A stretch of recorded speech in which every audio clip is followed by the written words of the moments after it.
Boa noite, pessoal. Eis-nos aqui mais uma vez para estudar a Palavra de Deus com vocês.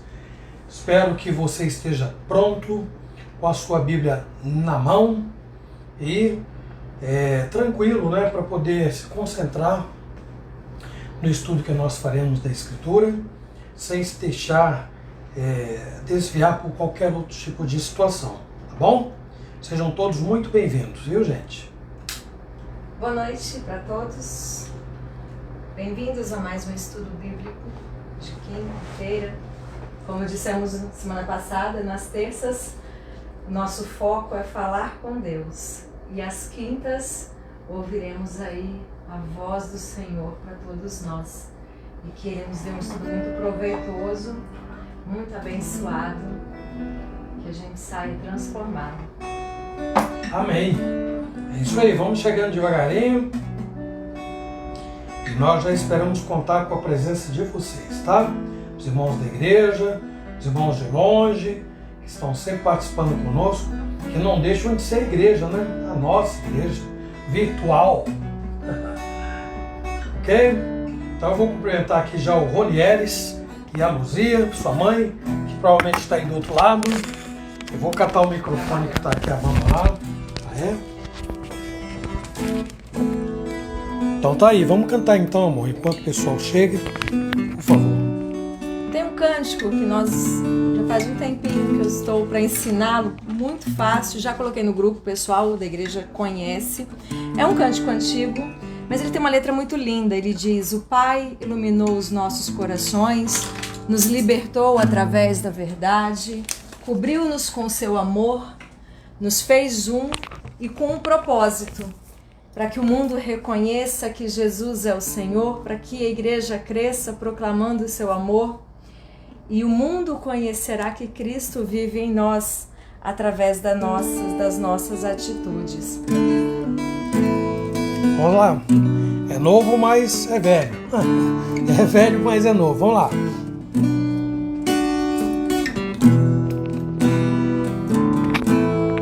Se a gente não ensina, né, não dá para cantar. O Pai iluminou os nossos corações, nos libertou através da verdade, cobriu-nos com seu amor. o Pai iluminou O nosso entendimento em sua grande e perfeita vontade. Ele fez-nos um para que o mundo reconheça que Jesus é o Senhor, para que a igreja cresça proclamando seu amor. Meu irmão de coração, posso ouvir Jesus em você. e no amor do nosso Pai, unidos vamos caminhar e o mundo conhecerá que Cristo vive em nós, e o mundo conhecerá que Cristo vive em nós. O Pai iluminou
cantar um mais conhecido.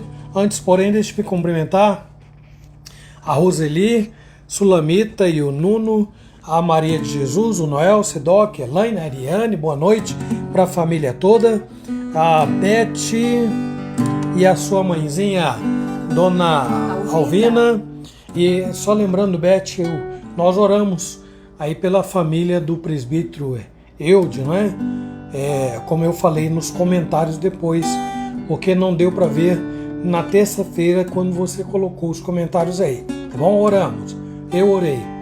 E quero cumprimentar também, bom, a Maria de Jesus já cumprimentei, deixa eu ver quem mais chegou aqui, porque tá difícil, tá lá embaixo, a Kelly, o Thomas, o Davi, a Sidoca eu já cumprimentei, e a Vitalina lá de Volta Redonda no Rio de Janeiro. Bem-vindo, Vita! Boa noite a todos vocês. Vamos mais um cântico, amor? Não existe nada melhor do que ser amigo de Deus.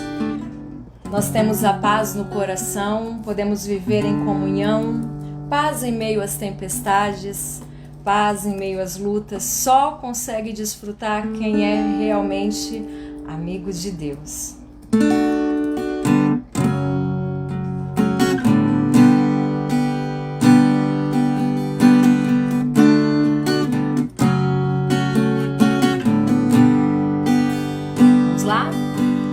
Não existe nada melhor do que ser amigo de Deus, caminhar seguro na luz, desfrutar seu amor, ter a paz no coração, viver sempre em comunhão e assim perceber a grandeza do poder de Jesus, meu bom pastor.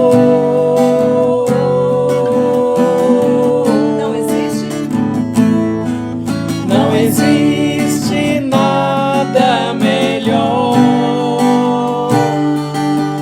do que ser amigo de Deus, caminhar seguro na luz, desfrutar seu amor, ter a paz no coração, viver sempre em comunhão e assim perceber a grandeza do poder de Jesus, meu bom pastor.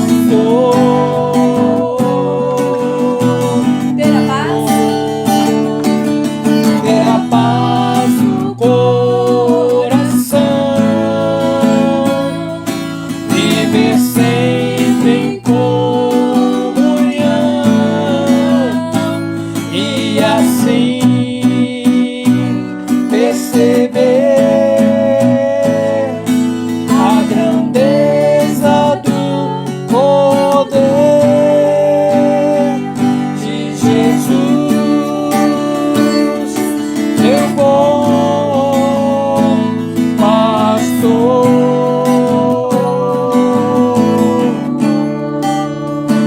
De Jesus, meu bom pastor.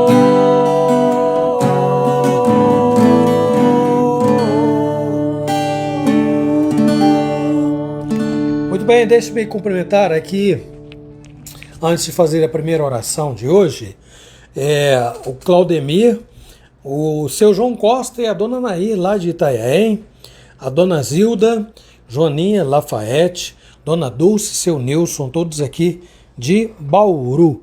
E a Beth está lembrando que o nome do presbítero era Elon, não é porque... Elon. Mas o nós Senhor oramos Oramos? na terça-feira por ele. Segura para mim, por favor. Aprove ao Senhor chamá-lo. A eternidade. Eu não me lembro, mas tudo bem. É a idade. Né? Boa noite, Gabi. Também seja muito bem-vinda. Agora é minha esposa que vai anotar e eu vou fazer a oração inicial. Então feche os seus olhos onde você estiver e vamos nos concentrar em Deus neste momento de oração inicial, tá bom? Vamos falar com Deus.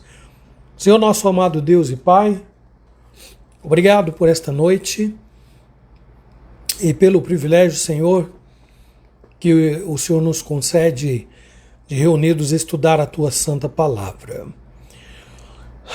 Nós rogamos a Deus por misericórdia e graça que o Senhor fale ao nosso coração.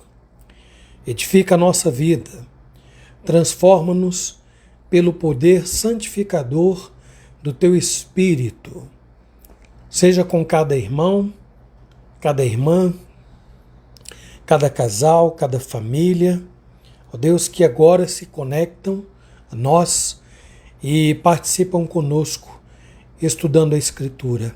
Atinja os seus corações, Senhor, por misericórdia eu imploro.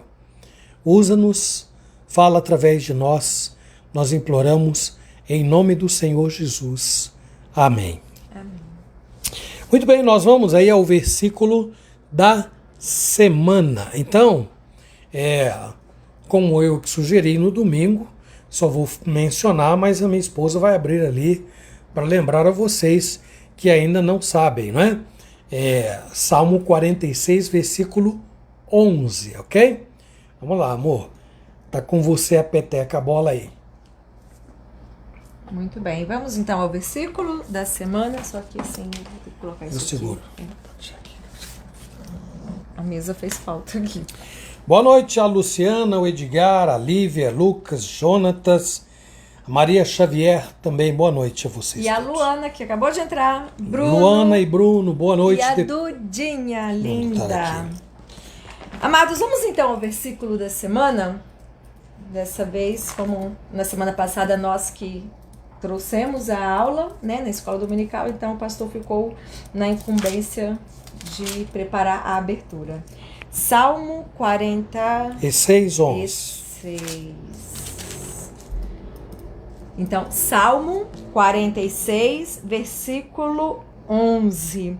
E eu acho muito interessante que antes do versículo 11 é o versículo 10, muito conhecido, que diz: aquietai-vos e sabei que eu sou Deus, sou exaltado entre as nações, sou exaltado na terra. Já foi um versículo que nós já memorizamos. E quando sabemos aquietar o nosso coração e reconhecer aí a grandeza de Deus, saber que realmente Deus está no controle de todas as coisas, nós podemos afirmar o versículo 11, que diz: o Senhor dos exércitos está conosco, o Deus de Jacó é o nosso refúgio. Mais uma vez então, Salmo 46, 11. O Senhor dos exércitos está conosco, o Deus de Jacó é o nosso refúgio. Salmo 46, 11. Como é bom saber desfrutar dessa presença tão refugiadora, constante e fiel sobre todos nós. É isso aí.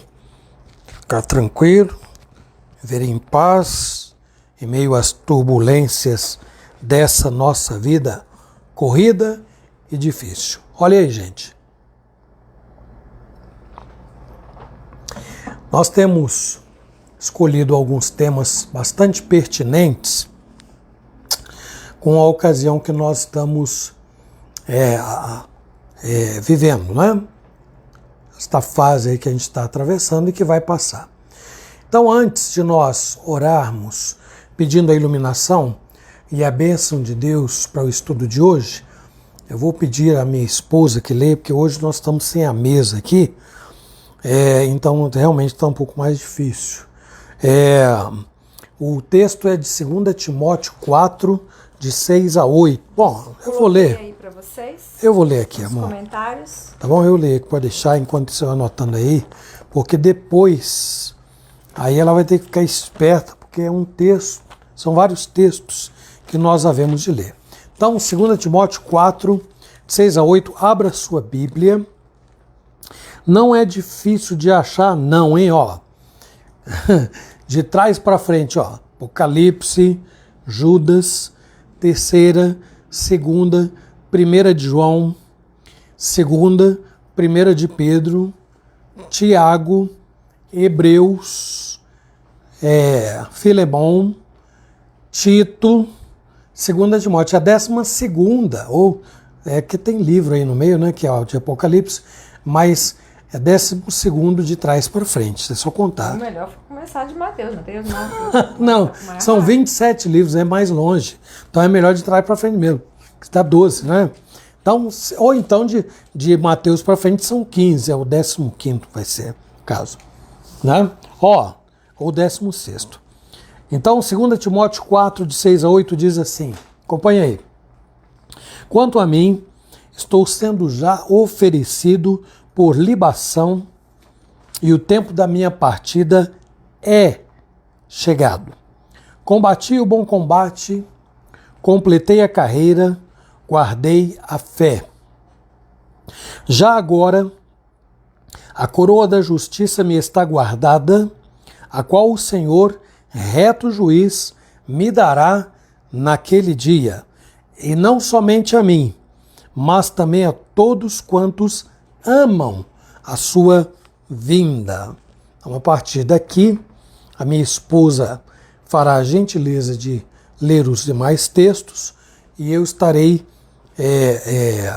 expondo, fazendo aqui para vocês uma avaliação, uma análise a partir do texto que nós acabamos de ler, tá bom? Mas antes disso, nós vamos orar. Então, mais uma vez, feche os seus olhos e vamos falar com Deus. Senhor, nosso Deus, agradecemos-te pela tua palavra que acabou de ser lida e rogamos que o Senhor ilumine-nos e fale ao nosso coração. Por tua graça, por misericórdia, pelos méritos do Senhor Jesus Cristo. Em nome de quem nós oramos, agradecidos. Amém. Pessoal, o assunto que eu trago hoje aqui para nossa reflexão é medo. Então, nós vamos falar sobre o medo. Eu acredito que todos nós já tivemos medo um dia na nossa vida. Na verdade, eu acredito que a maioria das pessoas já sentiu medo, para não dizer todo mundo. Ou a maioria sente medo ainda, não é? Eu vou arriscar dizer que a maioria tem medo de alguma coisa. Medo, às vezes, até de coisas mínimas, insignificantes. E de barato. Mas deixa eu citar os exemplos aqui, não estraga a minha introdução, amor. Olha lá, ó, medo de coisas mínimas, como insetos inofensivos. Barato é um inseto inofensivo. Voando, então, não é. Paciência. Ela não está sozinha nisso, eu sei. Muita gente por aí tem medo desses insetos. Então, Medo de besouro, que é o caso das meninas aqui em casa, etc. Por exemplo, né? Medo de coisas grandes. Aí ela já citou, e vou falar, estragou meu exemplo, de uma determinada altura. Minha mulher tem medo de subir a escada. Então não é só de altura, subir a escada. Agora eu vou entregar o ouro, né? Repetir na roda de Deus. Medo de elementos fictícios, como fantasmas, por exemplo, espíritos de mortos ou espíritos de anjos. Tem gente que tem medo disso, não é? Ouvir um barulho, se estiver no escuro, então, fica apavorado. Bom, gente, por aí vai, a lista é muito grande, mas eu gostaria que nós nos concentrássemos hoje no medo da morte. Viu? Medo da morte. Eu creio que nada é tão temido pelo ser humano quanto ela. Tudo quanto uma pessoa pode ou puder fazer para evitá-la ou adiá-la será providenciado com a máxima urgência possível. Mas, digo aqui, com recursos ou sem eles, a realidade é que esse fato, ou na verdade a morte, é um fato de que ninguém pode ter dúvida. Ora, é um fato de que ninguém pode ter dúvida. Todos, sem exceção, precisarão enfrentar a morte um dia, em alguma circunstância, seja ela qual for. Né? Ah, vai morrer dormindo. Ah, que bom, né? Foi deitar, aí não levantou mais. Né? Aí alguns dizem assim, morreu que nem um passarinho.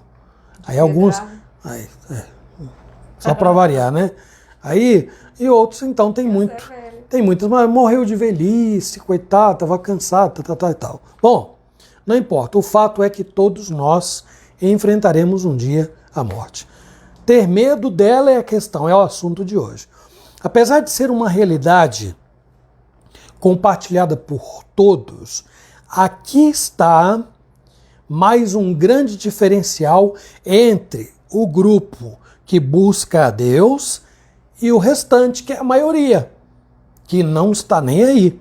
A Escritura está repleta de exemplos de homens que não temeram a morte. Nós mesmos, que vemos nos dias atuais, estamos entre pessoas que já superaram este grande desafio, né?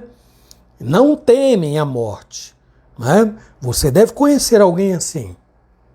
Mas como é menos provável nós acreditarmos em alguém que diga não ter medo da morte, tem muita gente incrédula, né? Fala assim, duvido que alguém não tenha medo de morrer. Eu não duvido, sinceramente, não duvido. Mas já que isso é possível, essa incredulidade, além de a pessoa ter medo e ainda não acreditar que outro não tenha medo, né? Então nós vamos aqui refletir nas palavras de um homem destemido e que fala sobre a sua iminente morte com muita naturalidade, de acordo com o texto que nós acabamos de ler. Não é? Além disso, nós vamos pensar também nos motivos, isso é importante, que o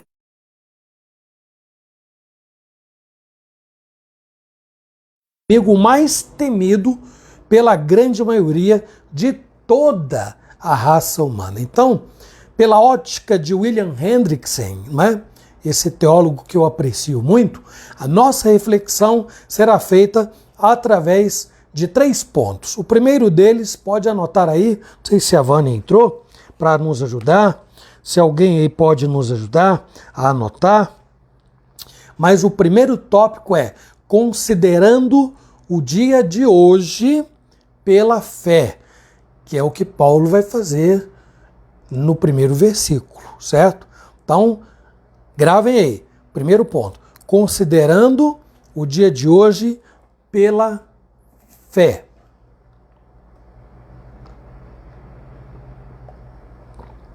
Muito bem. Nós já falamos em ocasião anterior que quando Paulo escreveu esta epístola aí a Timóteo, ele estava vivendo os seus últimos dias na prisão em Roma. Suas palavras expressam esta certeza de que ele estava se aproximando da morte quando ele disse no versículo 7, eu estou sendo já oferecido por libação.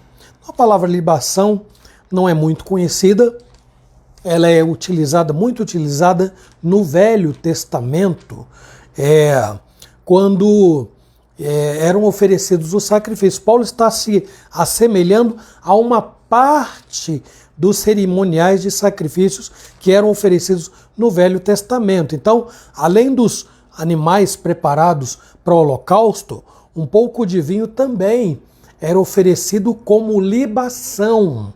Né? Então, destaque-se isso aí como um ato final de toda a cerimônia naquela época. Então eu vou pedir à minha esposa que leia lá em Números 15, de 1 a 5, por favor. Disse o Senhor a Moisés: Fala aos filhos de Israel e dize-lhes: Quando entrardes na terra das vossas habitações, que eu vos hei de dar, e ao Senhor fizerdes oferta queimada, holocausto ou sacrifício, em cumprimento de um voto ou em oferta voluntária, ou nas vossas festas fixas, apresentardes ao Senhor aroma agradável com o sacrifício de gado e ovelhas, então aquele que apresentar a sua oferta ao Senhor por oferta de manjares trará a 10ª parte de um efa de flor de farinha, misturada com a 4ª parte de um hin de azeite, e de vinho para a libação prepararás a 4ª parte de um hin para cada cordeiro, além do holocausto ou do sacrifício. Então o vinho para a libação, que era a parte final deste sacrifício. Paulo está, de algum modo, utilizando-se deste ato cerimonial aí, para poder considerar a sua realidade presente. Está dizendo, eu agora, aqui na prisão, estou sendo oferecido por libação, como que um ato final de sacrifício. Por que Paulo usa essa expressão? Mas antes de chegar lá, vamos lembrar ainda que esta mesma colocação foi feita aos Filipenses, lá no capítulo 2, no versículo 17. O que ele diz aí? Entretanto, mesmo que seja eu oferecido por libação sobre o sacrifício e serviço da vossa fé, alegro-me e com todos vós me congratulo. Então, vejam, se nós estivéssemos falando de uma peça teatral, nós diríamos que é o ato que encerraria, que fecha as cortinas. Mas vamos deixar isso de lado e vamos trabalhar com a expressão paulina. Estou sendo oferecido por libação e dentro do contexto cerimonial de sacrifício. Ora, Paulo disse e recomendou, lá em Romanos 12, 1, vocês devem estar lembrados, o tipo de vida que o cristão novo convertido deve oferecer a Deus como resposta pela salvação que o alcançou. Veja lá, Romanos 12, versículo 1. Rogo-vos, pois, irmãos, pelas misericórdias de Deus, que apresenteis o vosso corpo por sacrifício vivo, santo e agradável a Deus, que é o vosso culto racional. Então a vida cristã é um constante oferecer sacrifício. Cada dia a nossa vida está a serviço de Deus. Por isso Paulo diz que é um sacrifício vivo. Nós não precisamos morrer para então sermos aceitos diante de Deus, não. Paulo diz, agora que nós fomos salvos pelo sacrifício de Jesus, que morreu e está vivo, e ressuscitou e está vivo, então agora a parte que nos cabe é viver como sacrifícios vivos. E aí vem o ato final. Paulo viveu este sacrifício vivo desde que conheceu a Jesus. E agora ele diz, o tempo da minha partida é chegado. É uma outra figura que ele emprega neste versículo 7 aí.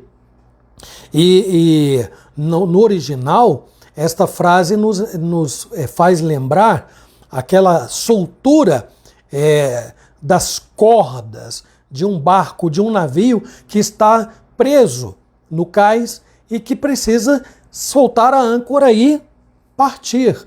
Então Paulo usa, não é, estas duas figuras. Primeiro, libação, que está lá, faz parte do cerimonial do Velho Testamento, e a figura quando ele diz o tempo da minha partida é chegado, a ideia de soltar as cordas de um navio, não é, que está preso ao cais e que levanta a âncora para partir, para navegar.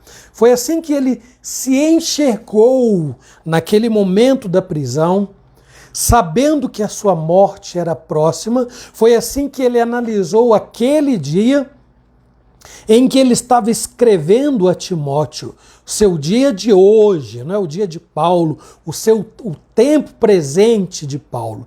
Eu destaco aqui, meus irmãos, que a fé em Cristo foi o motivo pelo qual o apóstolo Paulo viveu. Agora, essa fé estava sendo instrumento para avaliar a sua condição naquele momento.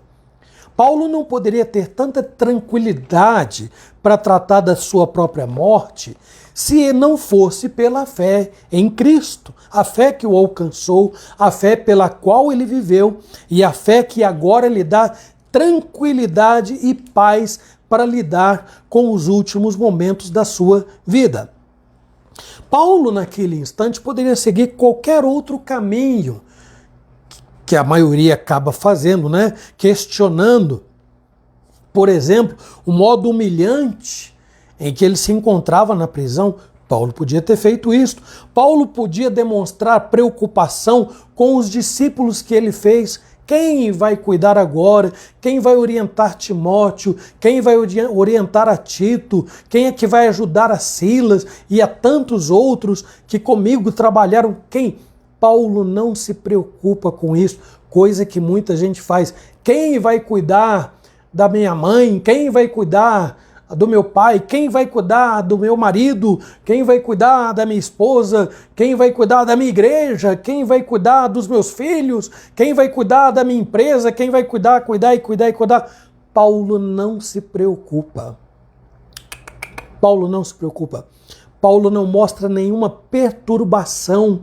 Paulo não mostra nenhum medo. Ao contrário disto, o que ele faz é compreender a sua condição por meio da fé, praticando inclusive o que ele já havia dito aos Filipenses lá no capítulo 1, no versículo 21. O que é que diz aí, amor? Porquanto para mim o viver é Cristo e o morrer é lucro. Ora, ele havia dito isso para os Filipenses. O viver é Cristo e o morrer é pavor? O morrer é preocupante? Não. Ele diz o morrer é lucro. Então, finalmente, caminhando para o fim desse tópico aqui, qual seria para nós cristãos o sentido do Salmo 116, o versículo 15, na vida de todos aqueles que têm medo da morte? Leia lá, vamos ver o que é que diz esse texto. Preciosa é aos olhos do Senhor a morte dos seus santos. Ora, eu escolhi um texto só, mas há vários textos na Bíblia que colocam a partida do cristão, a sua morte, como algo que deve ser levado, que deve ser considerado em alto nível. Alto nível. O salmista no capítulo 116, versículo 15, está dizendo que a morte dos santos é preciosa aos olhos do Senhor. Nós vamos achar outros textos aí, só que nós não vamos citá-los aqui por causa do nosso tempo. Mas eu ainda pergunto mais. Diante do que Paulo diz, o viver é Cristo, morrer é lucro, salmista, preciosa aos olhos do Senhor a morte dos seus santos, pergunto, nós não deveríamos nos comportar de maneira semelhante à postura do apóstolo Paulo, em vez de seguir na direção de uma maioria que tem medo ou então pavor da morte? Pode ser um desafio, gente. Pode ser um desafio. É um desafio, né? Porque tem que ter uma maturidade cristã elevada. Eu vejo por experiência, quando em agosto nós estávamos aí com esse vírus e momentos difíceis, né? Acho que no auge aí foi, eu lembro que foi numa sexta-feira e eu chorei de medo da morte e veio à minha cabeça isso daí. Eu estava tão fraca, muito debilitada e tive muitos sintomas severos. E eu estava tão fraca que eu pensei que eu fosse morrer aquela noite. E eu chorei não pelas dores que eu estava sentindo, mas chorei pelas meninas, né? E pela família. E não medo da morte em si, mas medo de deixar. Eu vejo que sim, é uma fraqueza minha, é uma falta de maturidade cristã. Mas eu tô falando humanamente falando, né, a Márcia? É o que nós... Eu me senti naquela fragilidade, eu tava tão frágil, tão debilitada, que eu achei que eu fosse partir e chorei de medo de deixar as meninas, né? É o que eu acabei de dizer. É um desafio. Porque nós não vamos encontrar na Escritura, porque a nossa... Olha só, gente. Nós temos por base de vida, de prática, a palavra de Deus, certo? Única. Nossa única regra de fé e prática. Então, onde eu vou basear a maneira como eu vou me comportar diante da morte? Da minha morte e da morte dos outros. A Bíblia. Então eu tenho que procurar em homens como o apóstolo Paulo a coragem. E outros, os apóstolos, nenhum se acovardou, nenhum demonstrou preocupação com o que estava ficando para trás, com familiares, com bens, com etc. Não, gente. É que nós vivemos numa época assim que esses valores acabaram se distanciando muito da nossa realidade. O caso da Márcia, minha esposa, não é uma exceção. Na verdade, é a regra. A exceção diz respeito a pessoas que atingiram a maturidade do apóstolo Paulo, para chegar ao ponto de dizer assim, o meu momento da minha partida é chegado. E eu me sinto sendo oferecido por libação, é o ato final da minha vida, que foi uma vida de sacrifício vivo e agradável a Deus. Gente, isso é extraordinário, poder chegar a essa conclusão. Mas calma, nós estamos só no primeiro ponto, né? Então eu digo, pode ser um desafio atingir essa maturidade, mas certamente não é algo inatingível. Aí eu vou invocar o que Paulo escreveu em 1 Coríntios, no capítulo 2, do versículo 9. Né? Eu acho que é isso mesmo, né? As coisas que os olhos não viram, que os ouvidos não ouviram, nem jamais penetraram o coração do homem. Estas são as coisas. Aí tá aí, uma delas. Essas são as coisas que Deus tem preparado para aqueles que o amam. Uma delas é não ter medo da morte. As coisas que os olhos, eu nunca morri, mas meus irmãos, eu não tenho medo da morte. Claro, você perguntar assim, mas não está nem aí para os filhos? Não, eu não disse isso. Claro que mas o meu medo era esse, não de morrer. Aí eu não vou falar mais nada, porque senão eu vou confundir os meus ouvintes. Não. Não ter medo da morte tem que ser dissociado de todas essas coisas. Porque o apóstolo Paulo poderia ter pensado nas igrejas, Paulo poderia ter pensado nos seus discípulos, e os outros que morreram também e tinham família e tantos mais. Poderiam. Não é? Então não foi assim. Não ter medo da morte. Para chegar a esta maturidade, nós precisamos admitir o seguinte: quem nos dá a vida é Deus. E quem nos chama à eternidade também é Deus. E se Ele nos chama, Ele não providenciará os cuidados necessários para tudo aquilo que nós fizemos e deixamos para trás? Ele não vai providenciar? Então é para vocês refletirem, tá bom? Nós vamos aí partir para o segundo ponto. Uma vez que nós avaliamos, precisamos refletir quanto ao presente à luz da fé, pela fé, através da fé, como Paulo fez. Então, sem medo da morte, vamos também avaliar o nosso passado pela fé, que é o que Paulo fez. Então, isso está expresso no versículo 7. O que eu falei antes era o versículo 6, não é? Agora é o versículo 7, onde ele diz: combati, olha, está no passado, combati o bom combate, completei a carreira, guardei a fé. Então, qualquer pessoa incrédula aplaudiria aquele Saulo de Tarso, estão lembrados? Comandante de guardas romanos, poderoso, bem-sucedido, mas cruel. Esse homem poderia ser aplaudido. Por outro lado, essas mesmas pessoas que aplaudiriam o Saulo de Tarso, considerariam agora a vida de Paulo convertido como uma sucessão de fracassos. Por que razão? Porque ele apanhou demais. Eu costumo dizer que Paulo foi um verdadeiro saco de pancadas, não é? E teve um homem, uma autoridade, um governador chamado Festo, que chamou Paulo de louco, lá em Atos 26, 24. O que é que diz aí, amor? Dizendo ele estas coisas em sua defesa, Festo o interrompeu em alta voz.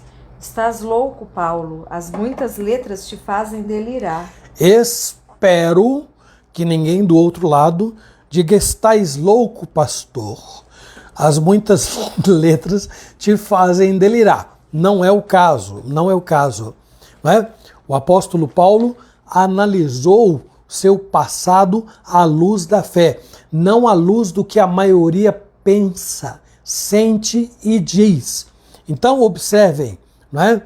Os homens que não temem a Deus temem a morte, têm pavor dela, mas os que temem a Deus buscam paz ao coração, buscam tranquilidade quando ela está batendo na porta. Então pense nisto, pense no que eu vou dizer agora.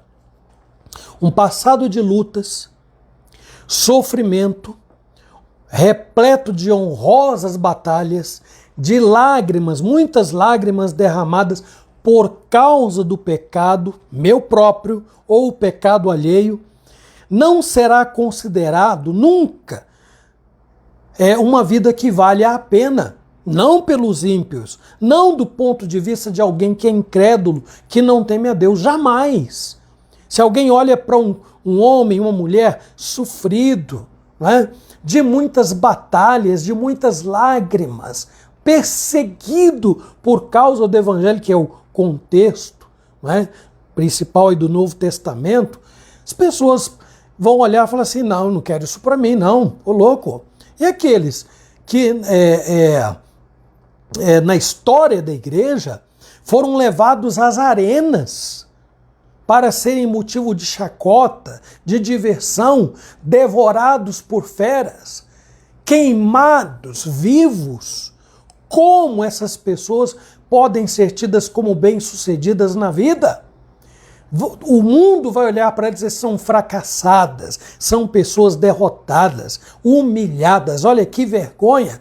Mas do ponto de vista da fé, é o que nós lemos no Salmo 116, versículo 15. Preciosa é aos olhos do Senhor a morte dos seus santos. O apóstolo Paulo, meus irmãos, considerava esta vida sua sofrida, de apedrejamento, de açoites, de prisões, de naufrágio, de tanto sofrimento, ele considerava um bom combate, maravilhoso, nobre, grandioso.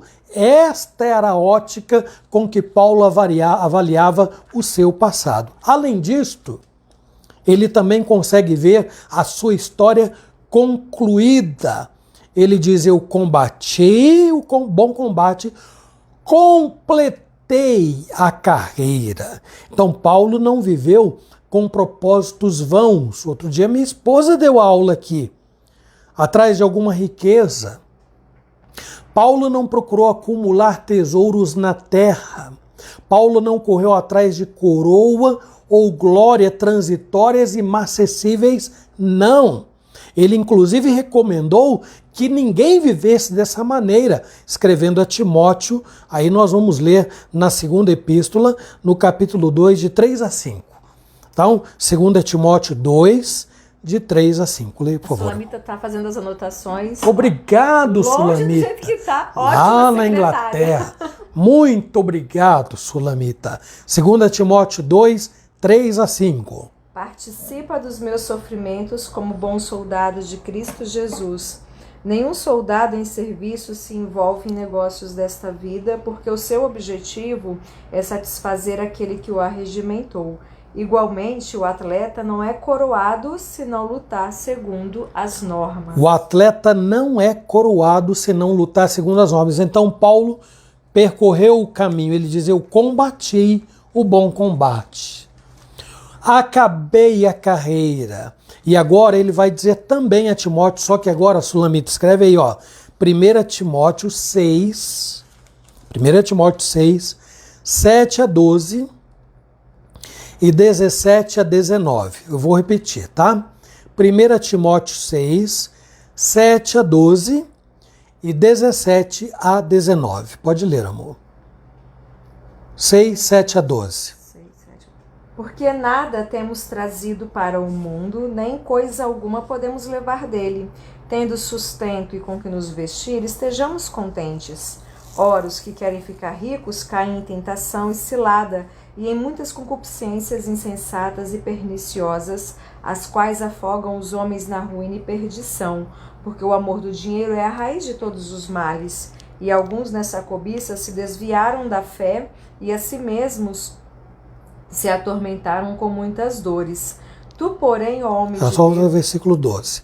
Depois nós... Tá, desculpa. Mas não foi até o versículo 12. Então tá. Tu, porém, ó homem de Deus, foge destas coisas. Antes, segue a justiça, a piedade, a fé, o amor, a constância e a mansidão. Combate o bom combate da fé, toma posse da vida eterna, para a qual também foste chamado, e de que fizeste a boa confissão perante muitas testemunhas. Muito bem. Sulamita anotou aí agora do 17 ao 19, tá? 1 Timóteo 6, 7 a 12, 17 a 19. Vamos lá. Exorta aos ricos do presente século que não sejam orgulhosos, nem depositem a sua esperança na instabilidade da riqueza, mas em Deus que tudo proporciona ricamente para o nosso aprazimento, que pratiquem o bem, sejam ricos de boas obras, generosos em dar e prontos a repartir, que acumulem para si mesmos tesouros, sólido fundamento para o futuro, a fim de se apoderarem da verdadeira vida. Ele está falando da vida eterna. Então Paulo não só deu recomendações, como deu exemplo. Não viveu sem propósito. Desde o dia que conheceu a Jesus Cristo, Paulo teve propósitos claríssimos diante dele e foi atrás, percorreu a sua carreira. Não foi um homem de tentativas inúteis e empreendimentos que terminam junto com a própria história. Não. Tem muita gente na vida assim, não é? De empreendimentos que acabam na sepultura com as pessoas. Paulo tinha uma carreira e agora ele estava dizendo, eu completei a carreira. Veja o que ele está dizendo lá em Atos, no capítulo 20, versículo 24, Sulamita. Atos 20, 24. Escreve aí, por favor.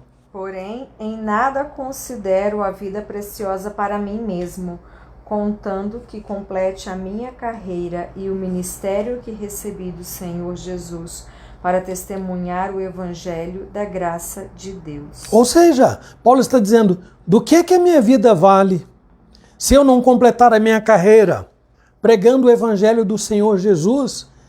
É para isso que eu vivo, ele está dizendo aí em Atos 20, 24, testemunhando o evangelho, levando o evangelho aos gentios, levando a palavra de Deus a corações inalcançados, né, no seu tempo. Acrescendo ainda que, acima de tudo, Paulo reconhece que todas as suas conquistas foram alcançadas pela fé. É assim que ele termina o versículo. Guardei a fé. Então, combati o bom combate, completei a carreira, guardei a fé, o que é uma forma humilde de dizer que todas estas minhas conquistas não são minhas. Deus as obteve por mim. Além do que já foi dito aqui, né, a expressão bom combate também pode trazer a figura de um enfrentamento de pugilistas aí num ringue de boxe ou uma outra competição qualquer.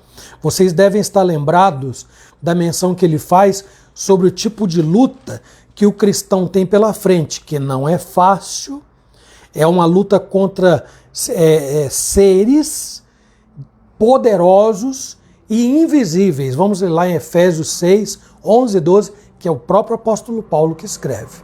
Efésios 6, 11 e 12. Revesti-vos de toda a armadura de Deus para poderdes ficar firmes contra as ciladas do diabo, porque a nossa luta não é contra o sangue e a carne, e sim contra os principados e potestades, contra os dominadores deste mundo tenebroso, contra as forças espirituais do mal nas regiões celestes. Muito bem, tá aí.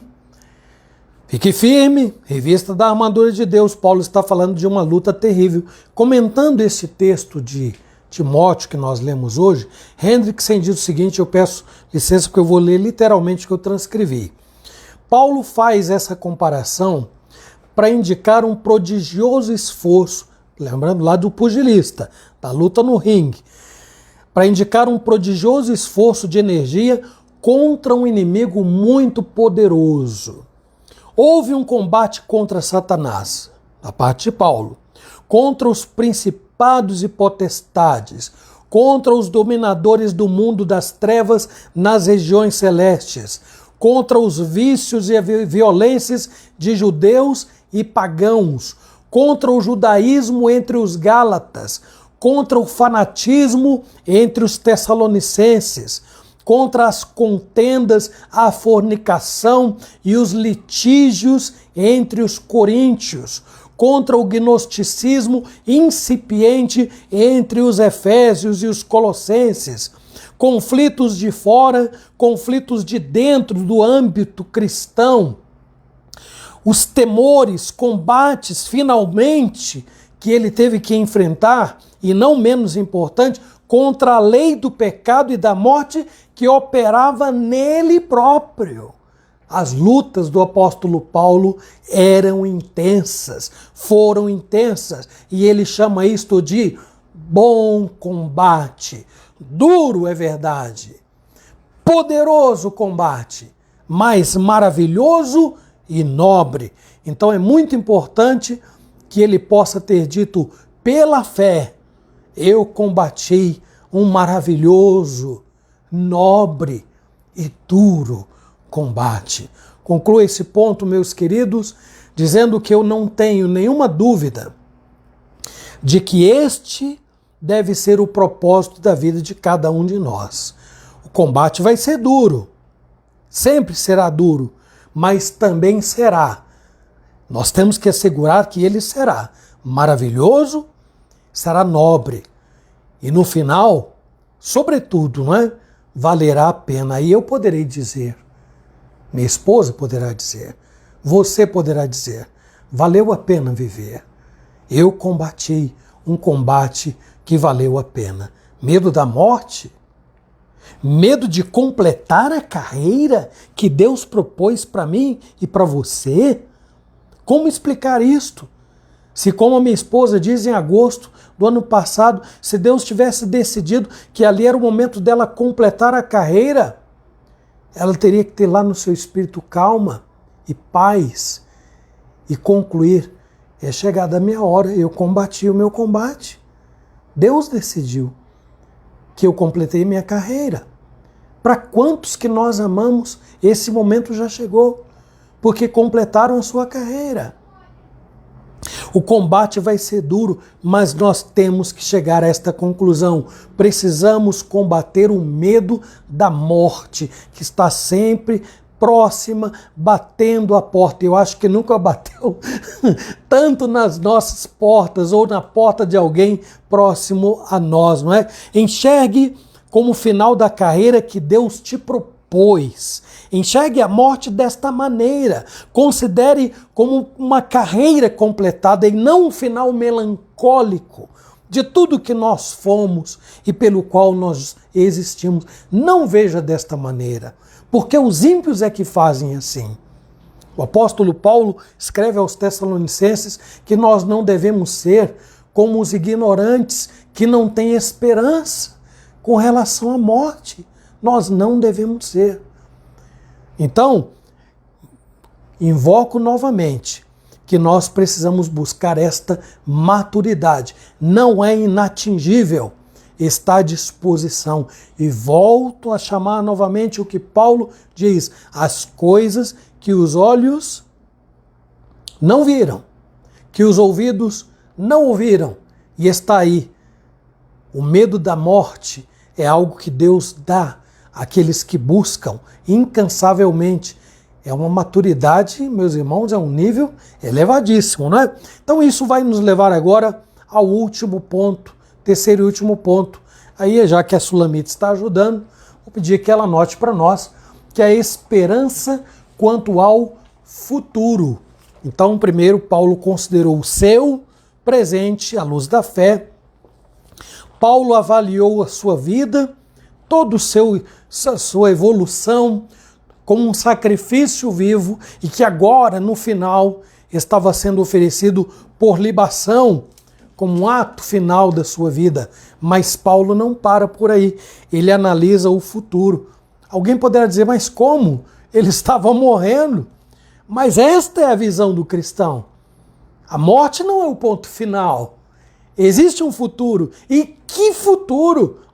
Depois de considerar o final da sua vida pela fé, depois de avaliar o seu passado pela fé, agora é a vez de Paulo abordar o futuro pela mesmíssima perspectiva. Veja o que ele diz aí no versículo 8 do texto que nós lemos. Já agora, a coroa da justiça me está guardada, a qual o Senhor, reto juiz, me dará naquele dia. E não somente a mim, mas também a todos quantos amam a sua vinda. Meus irmãos, quanta segurança, quanta certeza, que rica esperança. Paulo não disse assim, talvez Deus me dará um bom lugar. Não! Nunca o cristão, quando alguém parte para a eternidade, vira e fala assim, que Deus lhe dê um bom lugar. Não! Isto é garantido em vida, não depois da morte. Deus nos garante um bom lugar agora. Jesus disse aos discípulos enquanto eles estavam vivos. Nós vamos falar, vamos falar assim, aqui nesse ponto, mas eu já cito o texto de João 14. Os discípulos estavam vivos ainda quando Jesus disse assim, eu vou preparar-vos lugar. E quando eu for e vos preparar lugar, virei outra vez, para que onde eu estou, ou na tradução onde eu estiver, estejai vós também. Então a promessa é dada e feita em vida. Então Paulo não está dizendo talvez Deus me dará um bom lugar, não. Ele fez uma afirmação contundente dizendo há seguramente uma coroa guardada para mim. É a minha coroa. Esse desfecho, meus irmãos, está em perfeita harmonia com o que Paulo também diz em 2 Timóteo 2:5. Sulamita, 2 Timóteo 2:5. Que diz aí, irmão? Igualmente, o atleta não é coroado se não lutar segundo as normas. Paulo está cumprindo o que ele orienta Timóteo. O atleta que percorreu a carreira que Deus propôs vai ser coroado se ele lutar segundo as normas. Está em questão aqui aquela coroa que a ferrugem não corrói. A coroa da justiça, ou seja, a coroa garantida para os justos, ou seja, justificados pela fé. Paulo não está reivindicando algo baseado em algum mérito próprio, destaco aqui. Paulo se ampara nas promessas que Deus fez aos seus filhos. Vamos ver aí 3 textos, Sulamita. Tiago 1,12, primeiro deles, vou pedir a Márcia que leia, Tiago 1,12. Depois, 1 de Pedro 5,4. 1 de Pedro 5,4. E o último, Apocalipse 2, apenas a parte B do versículo 10. Eu vou repetir. Tiago 1,12. Leia lá, amor, por favor. Bem-aventurado o homem que suporta com perseverança a provação, porque depois de ter sido aprovado, receberá a coroa da vida, a qual o Senhor prometeu aos que o amam. Promessa. A promessa não é feita depois da morte. A promessa é feita em vida. Agora, 1 de Pedro 5,4. Ora, logo que o Supremo Pastor se manifestar, recebereis a imarcessível coroa da glória. E por último, Apocalipse 2, versículo 10, a parte B, apenas. Ser fiel até a morte e dar-te-ei a coroa da vida. Deus está falando para vivos, para você, para mim. Deus não fala para os mortos, não faz promessa para os mortos, ele faz promessa para os vivos. Então, se há um momento de não temer a morte, é enquanto eu estou vivo. Claro, não é? Não temer é vencer os nossos medos. Nós temos que pedir a Deus que nos dê forças para vencer todos os nossos medos. E eu comecei com o pior deles, né?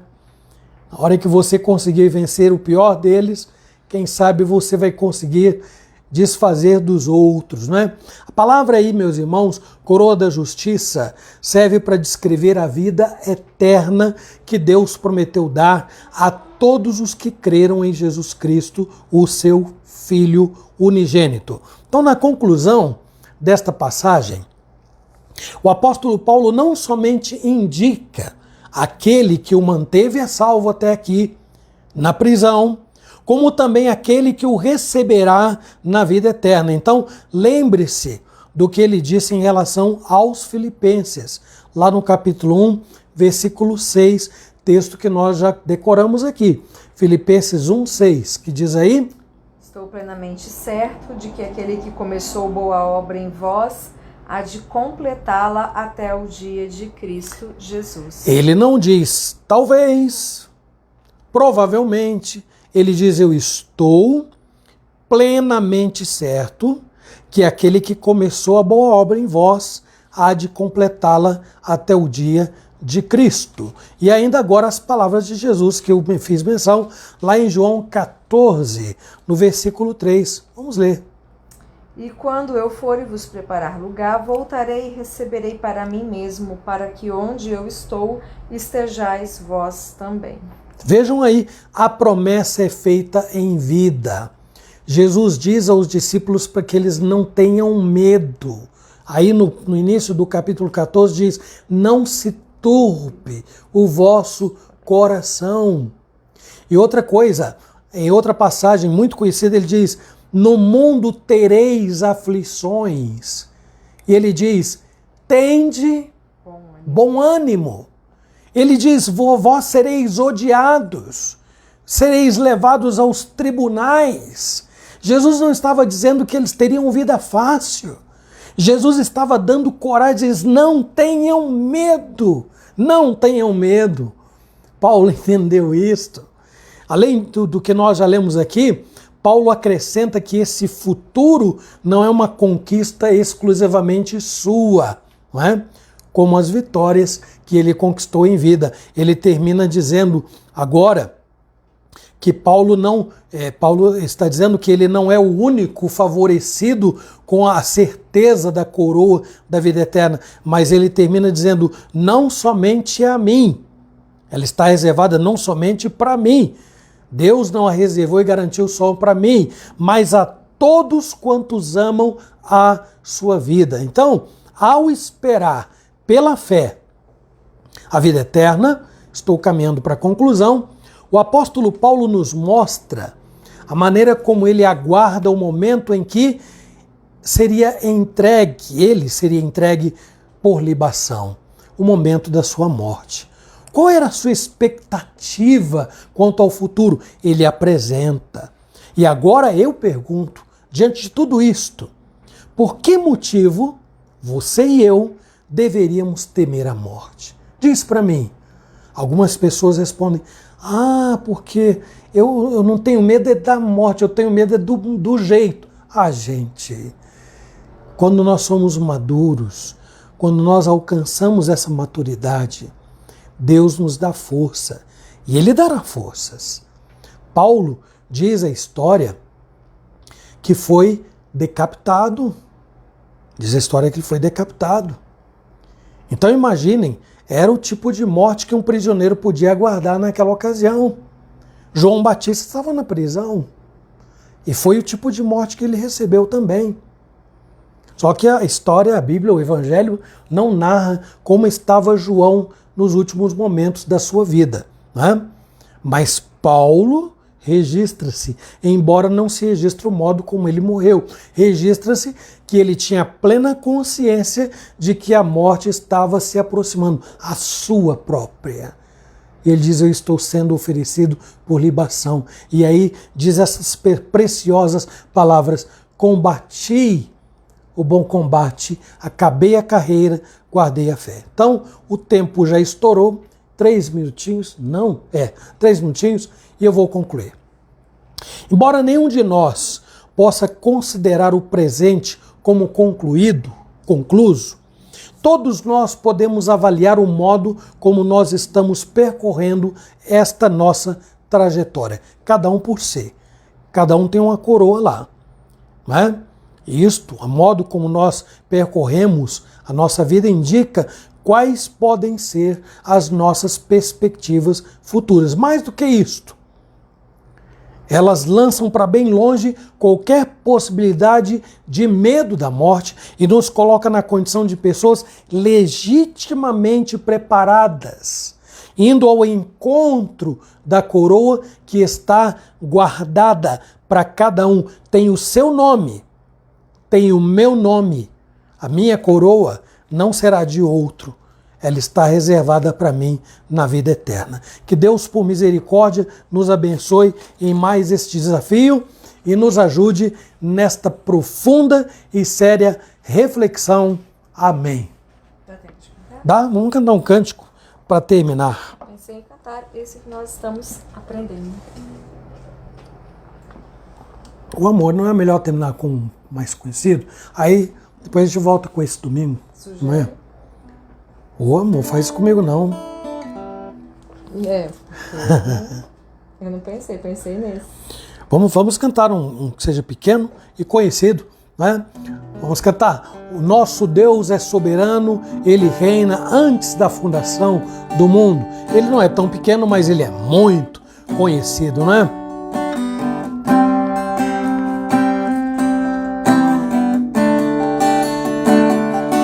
Nosso Deus é soberano, Ele reina antes da fundação do mundo. Nosso Deus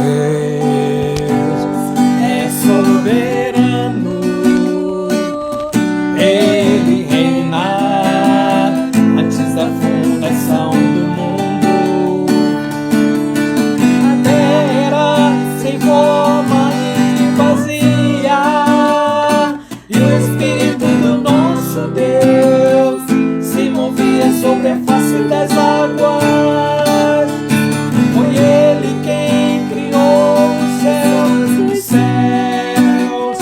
fez separação das águas da terra seca. Foi Ele quem criou os lugares, criou a nave e formou o homem. Glória a Deus por suas maravilhas. Glória a Deus por suas maravilhas, pela sua grandeza. Glória a Deus por suas maravilhas, pela sua grandeza. Glória a Deus, glória a Deus.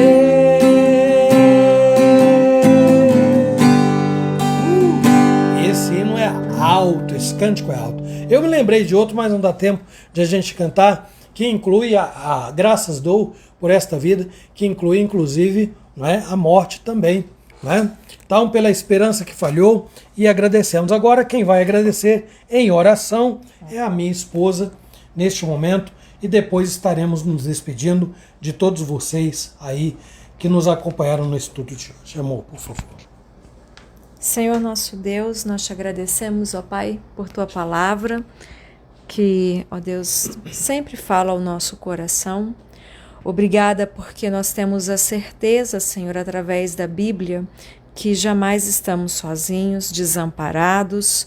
Ó Deus, obrigada porque o Senhor nos concede a vida eterna. E nós temos uma vida além da morte, ó Deus amado, que vai além desta vida terrena. que é uma vida com Cristo, uma vida contigo na eternidade, ó Pai amado, e que nós tenhamos sempre essa certeza da salvação, vivendo uma vida que demonstre, ó Deus, a salvação em Cristo, vivendo uma vida alegre, uma vida em paz, ó Deus, sabendo que todos os nossos dias já foram escritos pelo Senhor, escritos e determinados antes mesmo de existirem, ó Pai amado. E muito obrigada, porque o Senhor, ó Deus, preparou para nós um lugar, ó Pai. Obrigada por tua palavra, abençoe cada família que esteve conosco nesta noite, amém. Que o Senhor abençoe suas vidas, amém. Suprindo suas necessidades, ó Deus, fazendo sempre enxergar a tua grandeza, tua glória, majestade, teu senhorio. Amém. Obrigada porque o Senhor é o nosso Deus, refúgio e fortaleza. Em teu nome que oramos. Amém. Amém.